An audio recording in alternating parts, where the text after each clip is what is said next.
విప్కా ప్రత్యేక బాధ్యతలు ఇచ్చి మా మీద నమ్మకంతో విప్కా నియమించినందుకు ముఖ్యమంత్రి చంద్రబాబు నాయుడు గారికి, అలాగనే అధ్యక్షులు గారికి, అలాగనే నారా లోకేష్ గారికి ధన్యవాదాలు తెలియజేసుకుంటున్నాను. అధ్యక్ష, మహిళా సంరక్షణ కార్యదర్శులు అని చెప్పేసి గత ప్రభుత్వము సచివాలయ విధానాన్ని మొదలుపెట్టి అందులో వివిధ విభాగాలకి రిక్రూట్మెంట్ చేసుకొని వివిధ విభాగాల్లో ఉద్యోగాలు ఇచ్చి పెట్టారు. కానీ ఈ మహిళా సంరక్షణ కార్యదర్శులకి వాళ్లకు ఎవరి కింద పని చేయాలనే విషయం మాత్రము స్పష్టంగా లేదు. వాళ్ళకి ట్రాన్స్ఫర్లు కావాలంటే పోలీస్ డిపార్ట్మెంట్ దగ్గరికి వెళ్లాల్సి వస్తుంది. వాళ్ళ మీద అడ్మినిస్ట్రేషన్ మాత్రం మున్సిపల్ డిపార్ట్మెంట్ చేస్తా ఉంది. వాళ్ళ మీద ఎగ్జిక్యూషన్ మాత్రం ఎవరు చేస్తున్నారో తెలియని విధంగా తయారైపోయింది. వీళ్ళని చాలా డిపార్ట్మెంట్ ఇప్పుడు మనకు సచివాలయంలో చూస్తే ఎక్కడైనా వాళ్ళకి ఇచ్చిన జాబ్ చార్ట్ ప్రకారం ఎక్కడైనా అక్రమ కట్టడాలు జరిగితే వాళ్ళు వెళ్ళి ఇన్ఫార్మ్ చేయాలని ఉంది. అలాగని అంగన్వాడీలోకి వెళ్ళిపోయేసి అంగన్వాడీలలో ప్రెగ్నెంట్ ఉమెన్ కానీ, అనిమిక్ పేషెంట్స్ కానీ, ఆఫ్టర్ డెలివరీ అయిపోయినాక లాక్టిక్ ఉమెన్స్ కానీ సంరక్షణ కూడా వీళ్ళకే అప్పచెప్పడం జరిగింది అధ్యక్ష. అలాగనే మనకు సొసైటీలో జరుగుతున్న మహిళల మీద జరుగుతున్న దౌర్జన్యాలు కానీ, వరకట్న వేధింపులు కానీ, అలాగనే పోక్సో చట్టం గురించి వాళ్ళకి అవగాహన కానీ, తప్పిపోయిన పిల్లల గురించి సమాచారాన్ని కానీ, అలాగనే వికలాంగులకు సంబంధించిన ప్రభుత్వం ఇస్తున్న పథకాల గురించి వాళ్ళకి సమాచారం ఇవ్వడం కానీ, అలాగనే బాల నేరస్తుల గురించి కూడా సరైన సమగ్ర నివేదికను అప్పచెప్పాలని చాలా రకాలుగా జాబ్ చార్ట్ ని వాళ్ళకి తయారు చేసి ఇవ్వడం జరిగింది. కానీ వాస్తవంగా ఈ రోజు సచివాలయంలో గమనిస్తే ఈ యొక్క మహిళా సంరక్షణ కార్యదర్శులు ఏం పని చేస్తున్నారంటే జిరాక్స్ మిషన్ లో పేపర్లు పెట్టుకుంటూ తీసుకుంటూ టైం పాస్ చేస్తున్నారు. కానీ వాళ్ళకి జాబ్ ఏంటి, వాళ్ళు చేయాల్సిన పని ఏంటనేది దిశానిర్దేశం లేకుండా వాళ్ళది ఒక పోస్ట్ వేస్ట్ అయిపోయిన విధంగా తయారైపోయింది.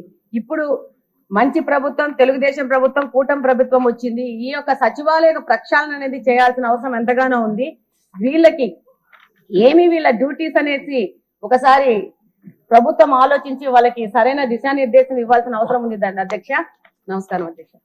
అధ్యక్ష, గౌరవ సభ్యులు రవికుమార్ గారు, చరితారెడ్డి గారు, మాధవిరెడ్డి గారు ఇచ్చిన వాళ్ళు అడిగిన క్వశ్చన్స్ అధ్యక్ష, ఇక్కడ ఇది ఒక పెద్ద అంటే లాస్ట్ గవర్నమెంట్ అసలు అంటే ఇటువంటి దాన్ని ఏమంటారు యాక్ట్లను కూడా చదువుకోకుండా ఎంత గుడ్డిగా ఇటువంటి జీవోలు ఇష్యూ చేసిన చెప్పడానికి ఇది ఒక తార్కాణంగా మనం భావించవచ్చు అధ్యక్ష.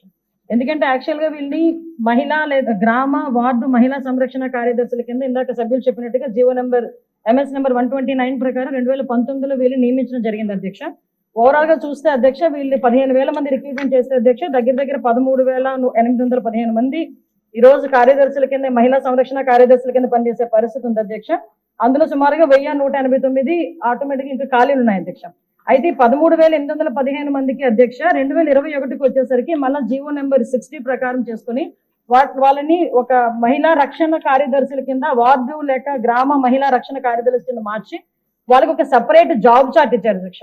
జాబ్ చార్ట్ లో కూడా అధ్యక్ష చూస్తే పోలీస్ డిపార్ట్మెంట్ ఇందాక కోన రవికుమార్ గారి సభ్యులు చెప్పినట్టుగా ఒక చీఫ్ సెక్రటరీకి ఎన్ని బాధ్యతలు ఉంటాయి అన్ని బాధ్యతలు కూడా ఒక గ్రామ మహిళా సంరక్షణ కార్యదర్శికి అప్పచెప్పడం వల్ల చూస్తేనే అధ్యక్ష వీళ్ళ తాలూకు అవివేకం అన్నది లాస్ట్ గవర్నమెంట్ తాలూకు అవివేకం అన్నది చాలా క్లియర్ గా అర్థమవుతుంది అధ్యక్ష. ఎందుకంటే అధ్యక్ష ఈ రోజు మనం ఇక్కడ చూసుకుంటే అధ్యక్ష పోలీస్ డిపార్ట్మెంట్ లో ఒక ఉద్యోగం సాధించాలంటే వాళ్ళు శారీరక దారుఢ్య పరీక్షలు వాళ్ళు నెగ్గాలి, రిటర్న్ టెస్ట్ వాళ్ళ ఎగ్జామ్ పాస్ అవ్వాలి, 9 months ట్రైనింగ్, కఠోరమైన ట్రైనింగ్ ఉంటుంది అధ్యక్ష. కఠోరమైన ట్రైనింగ్ తర్వాతనే ఆ పోలీస్ కానిస్టేబుల్స్ కింద వాళ్ళు అందరూ కూడా బయటకు వచ్చి పోలీస్ డిపార్ట్మెంట్ వర్క్ చేసే పరిస్థితి ఉంటుంది అధ్యక్ష.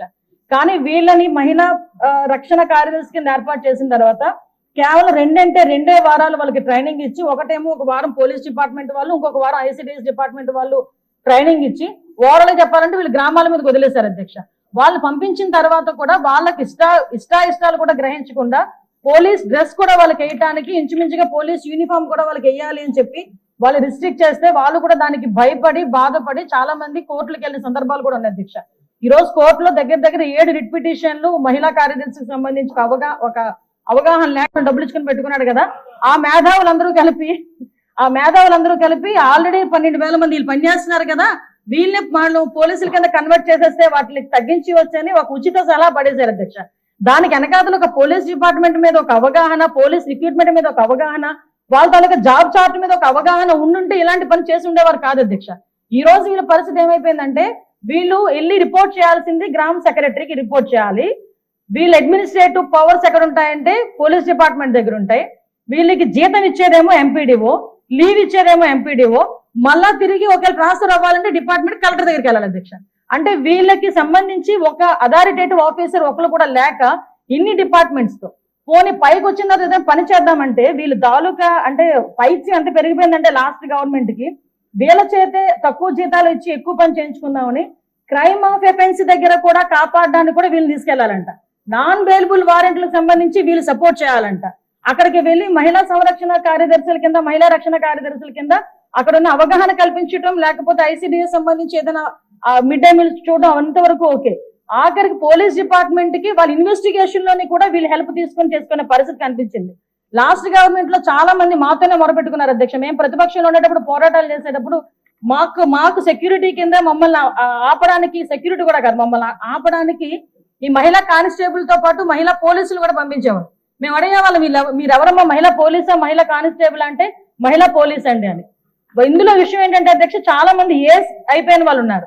మళ్ళీ ఇంకోటి ఏంటంటే ఎంటెక్లు బీటెక్లు చేసుకుని కొంతమంది ఫ్యామిలీస్ పోలీస్ డిపార్ట్మెంట్ లోకి కొంతమంది యాక్సెప్ట్ చేస్తారు, కొంతమంది యాక్సెప్ట్ చేయకపోతారు. ఇలాంటి సిచ్యువేషన్స్ అన్నింటిలోని కూడా ఈ రోజు వీళ్ళు పడుతున్న బాధ అధ్యక్ష వర్ణనాతీతం.